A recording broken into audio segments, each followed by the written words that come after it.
Okay, guys, so we're going to look at Asia now and the media in a few different countries in Asia.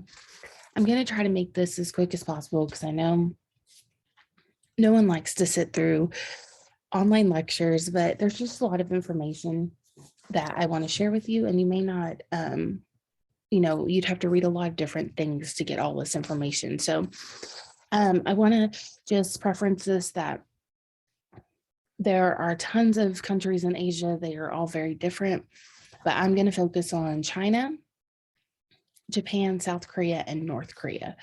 And from there, you can do research on your own in other countries. Your readings has a few information on some other countries. But this just gives you a general idea on countries that you will probably hear about when we talk about media. So the first one we're going to talk about is China. And I want to share this video with you to kind of get you in the mindset of the media there before we get started talking about it. When you think about journalism in China, you probably imagine a dystopian nightmare. Censorship, propaganda, and surveillance. After all, China often pops up on lists of the world's most censored countries. China is no longer simply an economic rival, it's becoming a dangerous enemy. In China, many people have a similarly dim view of Western media as racist, fear-mongering clickbait produced by fly-in correspondents who can't even speak Chinese. And look, there's a grain of truth to that too. So if you live in China, what does the media actually look like? First, there's state-owned media, which includes the official government news agency, as well as lots of smaller outlets. Then there's commercial media. They operate as businesses, but they still need a license from the government to publish and broadcast. A growing sector is content creators, also known as 自媒体 or we media. Most content creators don't have official press cards, so they're at greater risk of being shut down or even arrested. Finally, there's foreign media, which has more freedom to publish but relies on the Chinese government's approval for visas. Even within these broad categories, there are shades and nuances. Most people think that state media in China only sings praises for the government and that's all that they do. There are many varied and more commercialised branches of state media and they actually do very good reporting. Amelia is a Chinese reporter who's worked across all three sectors as well as for a major foreign news outlet. To protect her identity, we've given her a false name, and this is a reenactment of our interview. In both foreign and Chinese media, there are stories that are important but that you can't report. When you work in foreign media, sometimes a story is too small or it's not of interest for a foreign audience, so we have to drop it. In Chinese media, there's censorship. You can't write certain stories because there's a gag order, or you have to do it really quickly, otherwise you can't publish anything at all. Is there any personal risk to you being a reporter in China? Because there is no clear line of what you can report on, you have to guess. You have more security working for state media and commercial media. What you write might disappear, but you won't get in trouble. For authorised media, you have a reporter's licence, which gives you legitimacy. We media don't have licences. For we media, the risk is higher because you're violating law. It's just a ticking time bomb. When I worked in China at a state-owned digital media outlet, I was often surprised at what we got away with, especially when it came to gender and GLBTIQ rights. It's usually still possible to produce robust critical coverage on social issues. There's much less leeway when it comes to geopolitics. Think Taiwan, Tibet, Xinjiang, Hong Kong. That you can anticipate. But censors have also come down on dyed hair, tattoos, You naughty piggy! Peppa Pig, Thank you. and even the Oscars. Sometimes it's not even an ideological issue. Any hot topic can be sensitive simply because it's trending. For the sake of social harmony, the authorities would prefer that we never get too excited about anything. Years of media control have produced a culture of self-censorship. People are often fearful of speaking to the press at all. Both foreign and local media in China struggle with access to information, interviewees and sites. Plainclothes policemen are moving the journalists away from the front of the court. But the ultimate threat is of police intimidation, expulsion and detention. For the last 2 years, China was reported to be the world's leading jailer of journalists. Chinese citizens do push back on censorship, like when people used Star Wars GIFs and cartoons to evade detection when sharing a deleted article about the mishandling of COVID. But soon, the censorship machine catches up. Creative and critical people find new platforms and tactics, and the cat and mouse game begins again. What's really frightening about censorship is that when it's successful, we don't even know about it. We can only see through the cracks and hope that something growing inside is getting ready to break out.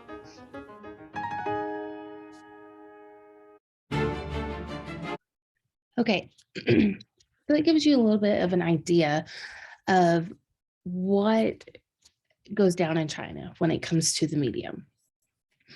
The citizens have access to different things, different stories, different outlets, but they may not always get the whole story, or they may not get a story at all, depending on what the Chinese government tells journalists they can do.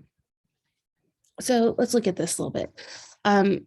Like any Western media, China has television, newspapers, radio, and magazines.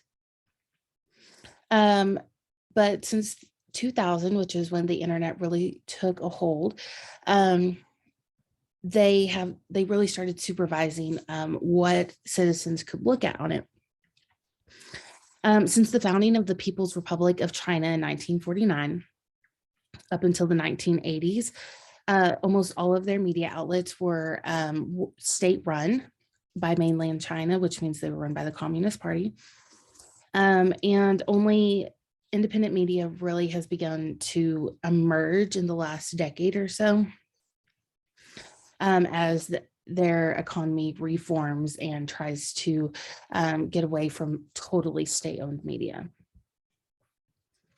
When it comes to the Press Freedom Index, they are ranked 177 out of 180. Reporters Without Borders consistently ranks China very poorly.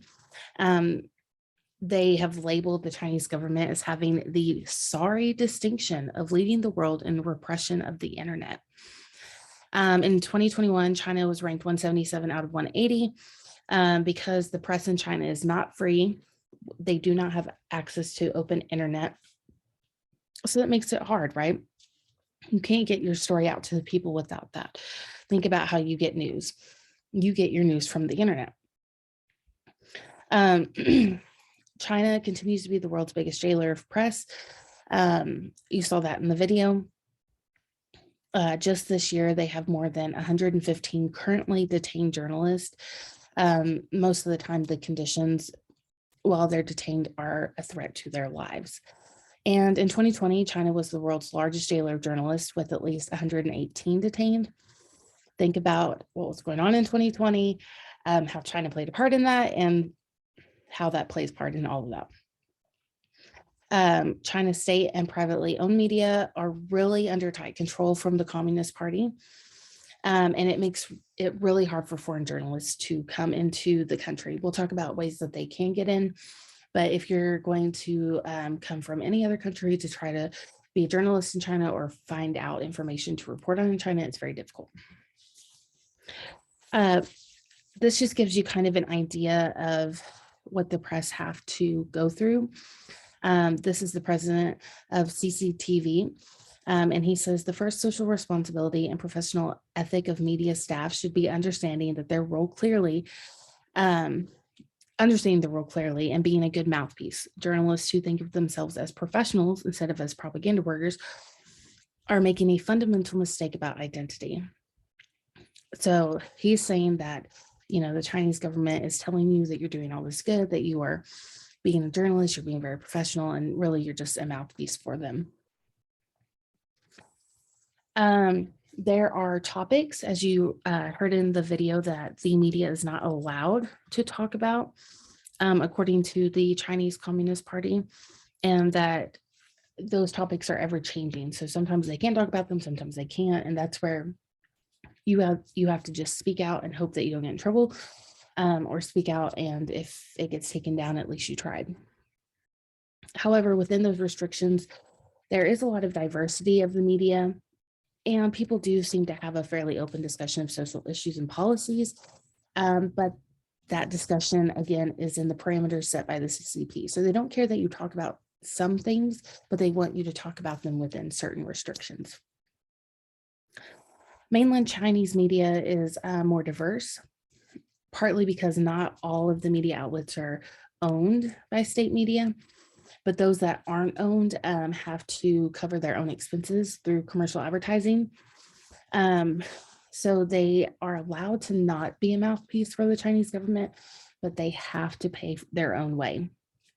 So it's kind of like balance, right? You can say all these things and hopefully not get in trouble, because you still have to go around taboo topics, but you're a little more free than if you were a mouthpiece for the government. So foreign journalists, it has become increasingly difficult to work with the Chinese government, so much so that you can't talk to them. And they also discourage Chinese citizens from giving interviews to foreign press. So not only can you get in trouble for asking a citizen to talk to you, but that citizen can also get in trouble. The Chinese government is always increasing and using very tight restrictions and harassment against foreign journalists as a way to punish their home country or the home country of the media organization they report for. So if I were, or you were to go to China as a journalist, they will harass you. They will give you lots of restrictions. Sometimes they will jail you for whatever reason they want. And that is basically to say, hey, don't send them here and don't try this again. In China, there's around 2,200 newspapers, more than 7,000 magazines and journals. And most of the information that is collected by the Chinese mainstream media is published in an internal, very limited circle. So only those of high-ranking government officials, those with lots of money, things like that, get all of the information. Public outlets only get bits and pieces of it, usually what the government wants them to hear. However, talk radio in mainland China really has allowed for a much freer exchange of views than other media formats, but they still have to be very careful about how they go about having those exchanges, those conversations, and where they publish them. In 2020, the Chinese government expelled or forced the departure of at least 20 journalists. Think about why that might have been happening. The Committee to Protect Journalists said that this behavior is very disreputable for China, and it also shows that they have a lot to hide. Again, that was during the pandemic. Lots of things were going on. We were looking into where the pandemic started, so take that as you may. The CCP basically has said that journalists have to have credentials, especially foreign journalists, and they have to apply for it. And if they fail to renew their credentials, or they go against any of the Communist Party's policies or human rights, they will be sent home, threatened, or jailed. And then in March of 2020, Chinese officials really hit American journalists hard, saying that they were trying to impose American values on China. So a few things to think about for press in China, that they have obstacles to overcome. One of them is that online discussion groups are closely monitored, and their administrators are criminally responsible for anything that happens. So anything that is discussed online, whether that's in chat rooms, private messages, text messages, whatever, social media, it is closely monitored. And if you are a part of a group or you're the administrator, you're going to be in trouble. They do not have a Facebook in China. They have what is called WeChat. And basically it has become a Trojan horse for the police. It hosts private conversations, but they can be, they're not encrypted, so they can be viewed by authorities without official reason. And usually they are used as evidence against journalists or just citizens in trials. They also have what's called the 50 Cent Army there. And basically, it is composed of amateur propagandists, and they're paid half a Chinese yuan, which is 0.8 cents per post in the US. And basically, they just like flood the internet with pro-regimen, pro-communist ideas and comments. They are kind of like little trolls. Sometimes they're called little pinks. And they also harass those who criticize the government on any foreign social networks. This setup was recently strengthened. More people were added to really take down foreign journalists because they just don't want any bad ideas of China getting out. And then if you are a foreign journalist in China and you do speak out against the government, you speak out against topics that are taboo, you will get a tea time invitation. And basically this is an invitation from officials who are in charge of censorship or propaganda within the government. And this is a way for them to intimidate journalists, especially foreign correspondents, and basically say in a very nice manner, you better not do this again, or you will be arrested or expelled from China. So it's kind of like their last warning. Now, if they do it again, or sometimes they'll just skip the tea invitation if they think it's bad enough. Sometimes you will be forced as a foreign journalist to confess to alleged crimes on state television. Really, this act opposes human dignity and the presumption of innocence that the Chinese government's constitution guarantees. But it just really holds the journalists accountable so that the government is not held accountable. According to the NGO Safeguard Defenders, Chinese state channels have broadcast forced confessions of no fewer than 93 victims since 2013, including 30 journalists and media workers, most of them before trials were even held. So they're forcing these confessions before they have a trial to say, hey, they're innocent. Basically, the Chinese Communist Party is in charge of any media that goes out. And if you become a journalist in China, they have all of the things that you can and cannot do spelled out in a manual. And in this propaganda manual, journalists are explicitly described as a tool of the state. Basically, they are told to mold generation after generation of new socialist people and are expected to properly handle the balance of praise and exposing problems, of euphemism that expresses absolute self-censorship. Basically, they want journalists to be the first step in telling the Chinese people that they need to self-censor themselves and not discuss taboo matters or talk bad about the government or any issues that involve the government.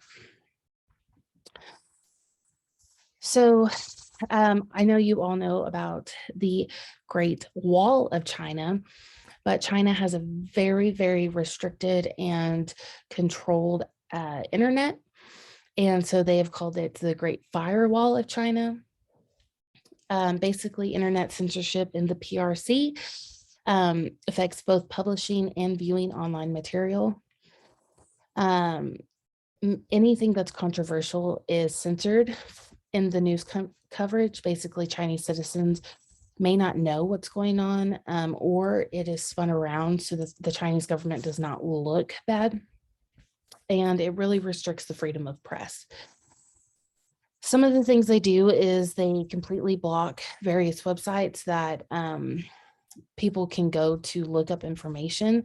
So anything like Wikipedia, YouTube, or Google are not allowed in China.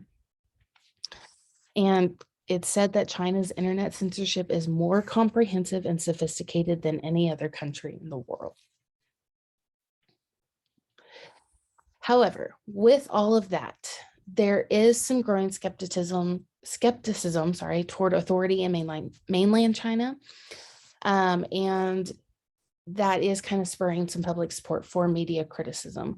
So they are saying, hey, the media is this mouthpiece for the government. Maybe we shouldn't trust them. Maybe we should do our own,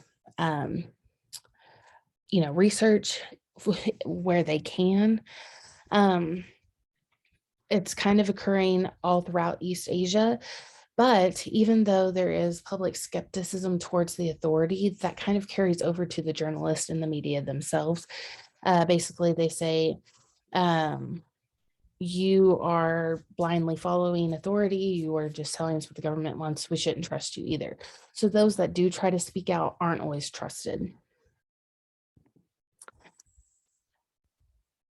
With China, they have really tried to build a global presence that sheds light onto China, but in a good way. They don't want negative press coming out about the country, so much so that, that in 2009, they said they spent $6.6 billion US to really try to get good messages out.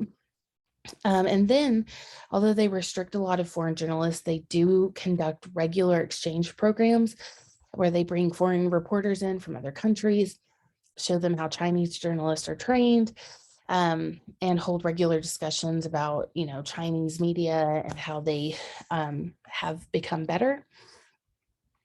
But it always doesn't work out. And there is still lots of other tactics that they use to try to get people to have a different outlook on what China and Chinese media is.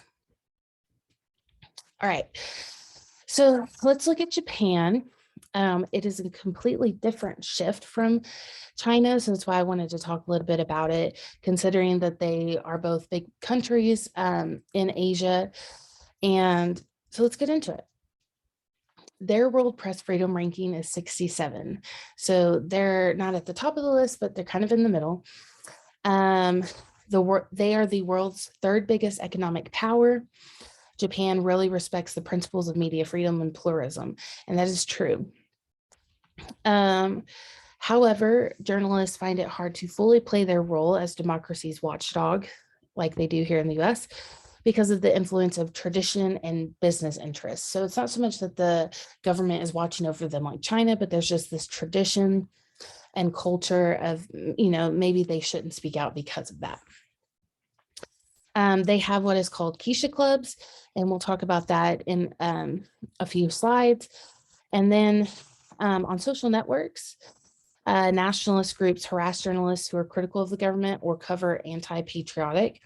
So it's not that they're trying to censor that kind of information, but they're very critical about it because they want to respect and uphold tradition in their country.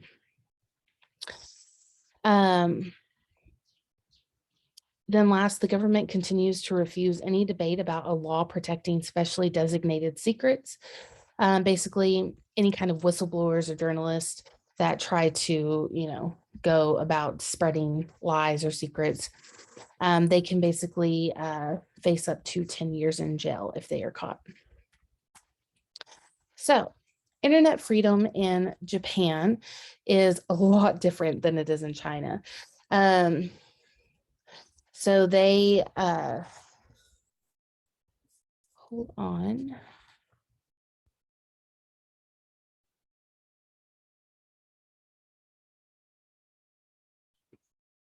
Okay, internet freedom is completely different than it is in China. They have one of the largest internet freedoms in the world, and they are continually trying to improve that. There are few obstacles to get internet access in the country, no blocks on websites, and the legal framework provided really provides strong protection on all sorts of forms of expression. Really, people are free to use the internet to come together, to have discussions, and not worry about being jailed because they say something. In 2021, the Inclusive Internet Index reported that Japan was 17th out of 120 countries in terms of availability of the internet, and determined that their quality and breadth of available infrastructure was one of the best. As of 2021, the internet penetration rate for households was 93%. Keep that in mind when we talk about countries like North Korea here in a minute. So the Japanese Constitution provides freedom of speech of the press. In theory, an independent press, an effective judiciary, and a functioning democratic political system basically ensures that freedom of speech and freedom of the press is guaranteed, similar to ours. However, Japan has a system of exclusive press clubs that have been criticized by press freedom groups. So these are the Keisha groups, and we'll talk a little more about them here in a minute. Journalists, commentators, bloggers, media experts all say that news outlets are now censoring their own coverage or removing a critical voice in Japan. So they are self-censoring what they talk about as a way to protect themselves. Even though they have freedom of speech, they don't want to cause alarm or raise red flags. And then under Article 4 of their broadcasting law, basically Japanese television requires that there's a political fairness, that they allow equal time, and there are penalties such as getting your license revoked if you don't do that. We have a similar process here in the US. All right, so Keisha clubs. These are the reporter clubs that I was talking about. Basically, they are news gathering associations, and reporters can join different ones depending on who they know, what they write about, different things like that.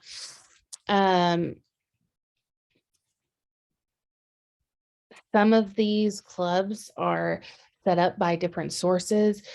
So the police, corporate bodies, crime organizations, different things, they can be sponsored by them so that they are ensuring that you don't say anything bad against them. Institutions with the Keisha Club limit their press conferences to the journalists of that club, and the membership rules for Keisha Club are very restrictive.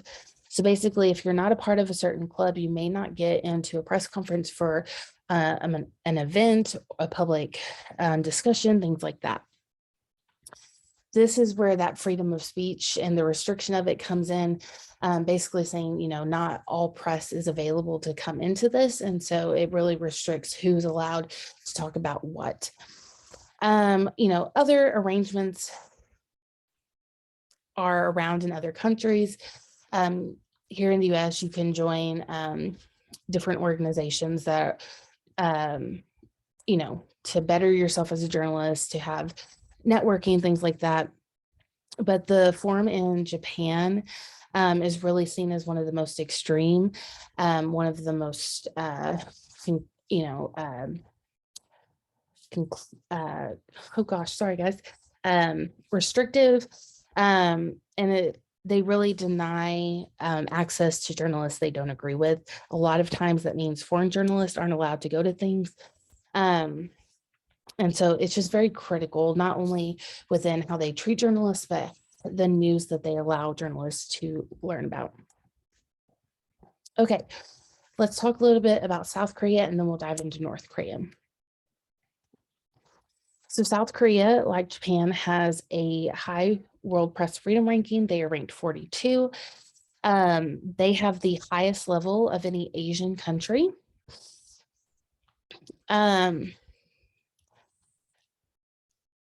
South Korea declined from free to partly free to,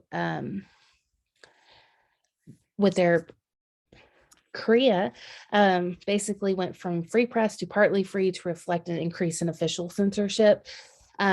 This is really just in online content. They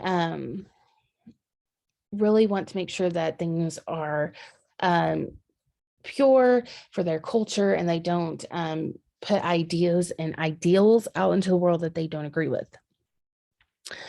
However, some relations with their president have become tense, and the government has started to become irritated with criticism. And so they're starting to threaten journalists and their independence. And then they've also put a defamation law into place that provides 7 years in prison if you don't self-censor. So what is considered censorship in South Korea? It is still not extreme as China. They are ranked the freest in Asia, but they do want to make sure that you don't express anything against national security, anything that is anti-state, or incites violence. So very similar to the US. Broadcasters do have the freedom of expression, but have to promote public interest because, they're the way that they broadcast is a public domain. And so they need to self-censor what's going on. They have a very active independent media, and they express lots of different views without restriction. However, the government may limit some expression of ideas or conversations, basically to protect themselves. So for instance, there's a law that forbids citizens from reading books published in North Korea. Freedom of expression in press is often censored when it comes to crime, especially crime related to politics, organized crime, and elections. So, they just don't want to make those in charge. So especially organized crime, politics, things like that. They don't want bad information getting out. When it comes to broadcasting, they have a national security law that basically forbids citizens from listening to North Korean radio programs in their homes. However, they're rarely enforced, and viewing North Korean satellite telecasts in private homes is legal. A lot of this is that they just don't want the propaganda from North Korea coming into homes and giving people ideas. However, South Korean government has been accused of extending its influence over the broadcast media from their newest president, because they want to advise key positions in major media companies and not so much tell them to be a mouthpiece or tell them what to do, but just to have some ownership stake in case they need to do that. In South Korea, they do have censorship of Japanese media. However, it has been significantly relaxed since the 1990s, but in 2017, some Japanese television or music remains restricted, most of the time just because it's not aligned with South Korean culture and values. All right, here's the big one, and the one that everyone always likes to discuss. So let's dive into it. All right, North Korea. Basically, they are the second to last country when it comes to freedom for the press. And they are constantly ranked either second to last or last when it comes to the rankings each year. Their leader, Kim Jong-un, has been the leader since 2012 and has a totalitarian, sorry guys, regime. Basically, they want to keep their country and their citizens in a state of ignorance. They don't want them to know what's going on. There has been a widespread adoption of mobile phones, including smartphones, but there are a lot of technical measures that go into controlling all of their phones and who they communicate with and how they communicate. And it's very difficult to get access to those phones. North Koreans can still be sent to a concentration camp if they are caught looking at online media that is based outside from another country. The only permitted source of official news is the Korean Central News Agency. And they only talk about what the government wants them to talk about. However, they are starting to allow more flexibility with foreign media, but they continue to exercise control over the information available to them. North Korea is nicknamed the Hermit Kingdom, basically because they are sealed. There's no way to get into North Korea without going through a government bypass. And you can't get out either. They really want to keep information in. And so if you make it in, there's lots of restrictions to get out. There's lots of restrictions to get back in. The mass media in North Korea is one of the most strictly controlled in the world. So you talk about China. China is very restricted, especially when it comes to the internet. And North Korea takes that like 10 steps further. The Constitution provides freedom of speech and for the press, but the government not only prohibits the exercise of these rights, but seeks to mold information at its source. We're going to talk a little bit about what you have to do to become a journalist here in a minute.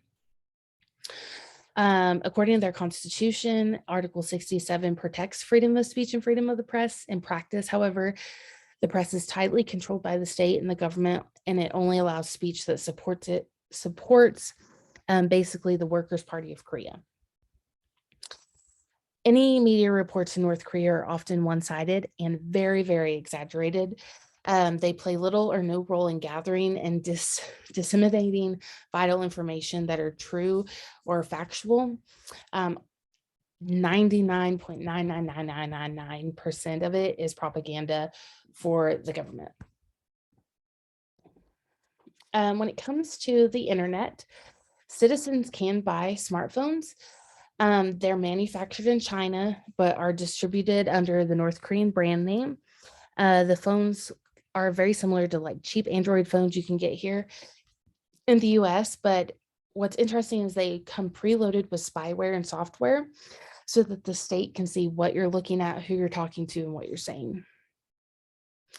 They also have produced a Linux type based system called Red Star for computers that can snoop on user activity. So if you do have access to a computer or the internet, which is very limited and very few people do, they are going to watch you. However, North Korea doesn't have the resources to check everyone's screenshots or conversations or whatnot, but they use the system as a mechanism to get people to self-censor out of pure fear that they will get caught. All right, to become a North Korean journalist, this is where it gets interesting. All North Korean journalists are members of the Workers' Party. Basically, you must not only go to school to be a journalist, but you have to prove to the government that you are ideologically clean. Basically, you come from a politically reliable family. You have not spoke out against the government. Your family has not. You are very brainwashed. Journalists who do not follow strict laws face punishment in the form of hard labor or imprisonment, even if they make the smallest typing errors. So think of, you mistype one thing, you could go into a concentration camp. Only news that favors the regime or the government is permitted. News that covers the economic and political problems in the country or criticizes it from abroad is not allowed, period, the end. Restrictions are also placed on the foreign journalists that allow them into the country. If you do enter in, you are closely watched, you're closely followed. And many people are never allowed to go in. So if you are allowed to go in, it is highly rare. And so you have to cross your T's, dot your I's, according to their government. When it comes to journalists, the late Kim Jong-il, so his dad, wrote a book called The Great Teacher of Journalists. And basically it says that newspapers carry articles in which they unfailingly hold the president in high esteem, adore him, and praise him as the great revolutionary leader. So this book basically tells you that you should say everything great about the leader and nothing bad, and follow what the government says only. When it comes to television, you can only see state-run television channels in North Korea. They show news programs, documentaries, and other programs that really praise Kim Jong-il and his father. They also will report on authoritative statements from the government, from the military, but it is all through what they want their citizens to hear. And then funny enough, they do carry revolutionary type dramas, operas, and other entertainment programs. Again, a lot of it is propaganda. Now, there are 2 streaming services in North Korea. You have to have a box to get them. They are built in China, imported, then rebranded to look like they are from North Korea. And you have to have a license to have them. Lots of North Koreans have a second radio or TV, which they receive foreign broadcast from. And if an official comes looking in to see if you have your box or if you're doing something illegal, they just show the official device that they get and hide the other one. If the regime finds out that you're watching foreign content, that you have any of these second radios or TVs or anything like that, you will be put to death for it, especially if you're looking at anything like porn or anything that criticizes the Kim family. All right, so when it comes to newspapers, they have 12 principal newspapers. 4 newspapers, of course, are not allowed. Several newspaper journalists from North Korea were secretly trained in China to covertly report on events inside North Korea. So think about that. They train Chinese journalists, send them to North Korea to get information out. There is a secret distribution that started in 2007 that was sent out to North Korea and neighboring countries to get information out. And this magazine covers economical and political situations that are happening. And they are able to get some footage out to like South Korea and Japanese media, but it's very rare and it's very difficult, and you basically risk your life to do it. When it comes to radio, you have to buy a device through the government, once again, that only has certain frequencies. And if you listen to any foreign radio or watch foreign TV, it is illegal. And the government regularly carries out raids to make sure people aren't consuming anything.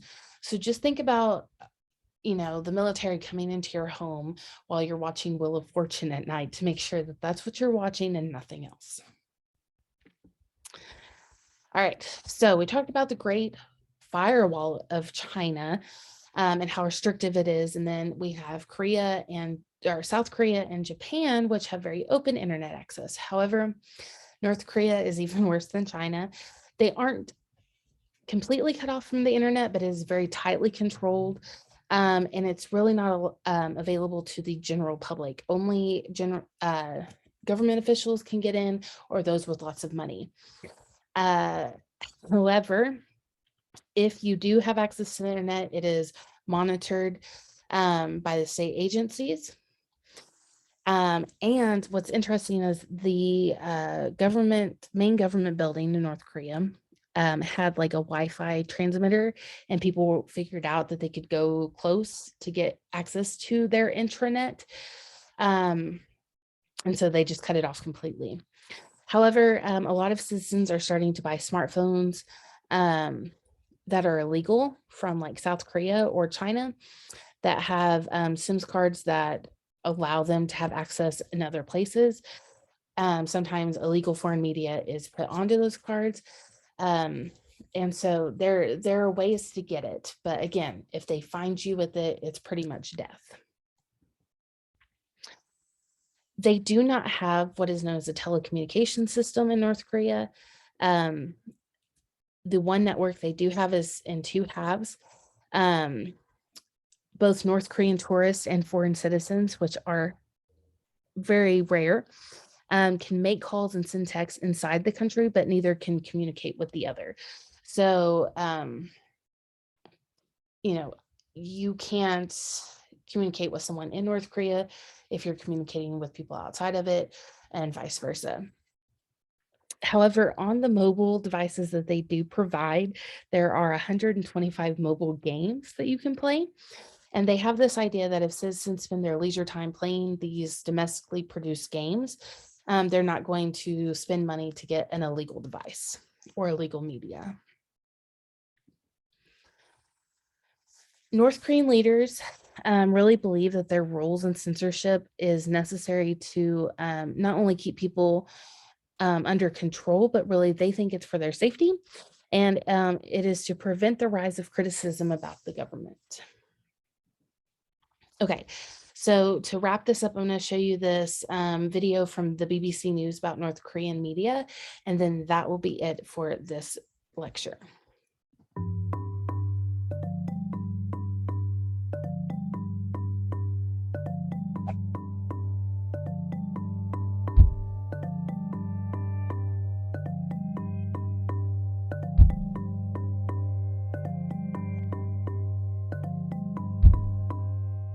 My biggest two issues are sort of simplifying an entire regime and using North Korean stories for entertainment.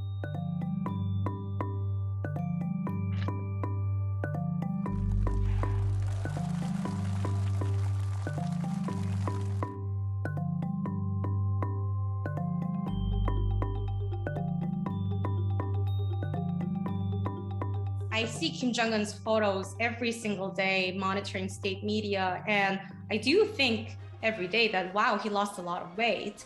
But I have to be cautious when I am saying that because I risk adding too much interpretation. But it is not too stupid for outlets to talk about whether it was health issue related or he lost weight intentionally, because his health is actually one of the biggest risks when it comes to East Asian security. If journalists can resist the temptation to derive easy conclusions, there's a very strong imagery there. Let's think about the political symbolism of that. The fact that he's trying to look more like his grandfather and not his father. His grandfather is still being worshipped as a hero in North Korea. One of the most sensationalized stories were things like how Kim Jong-un, after ordering an execution of his uncle, fed him to a pack of hungry dogs. And this was never verified.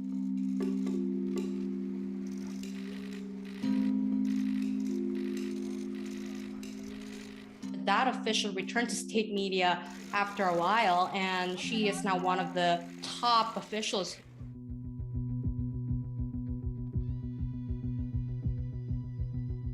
I'm sorry, I will say this. It is just a great way to get the clicks. I think what drives the popularity of North Korea stories in Western media is the frozen in time element. There just aren't that many regimes left that are as isolated and defied the globalization and westernization.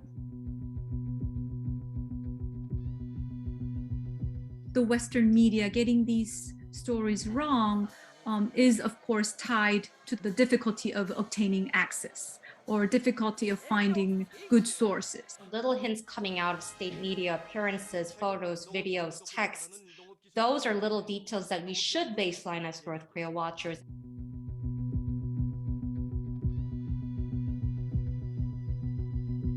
There are a lot of purge stories when it comes to North Korea in a very brutal fashion. It comes from the history of North Korea indeed purging a lot of officials.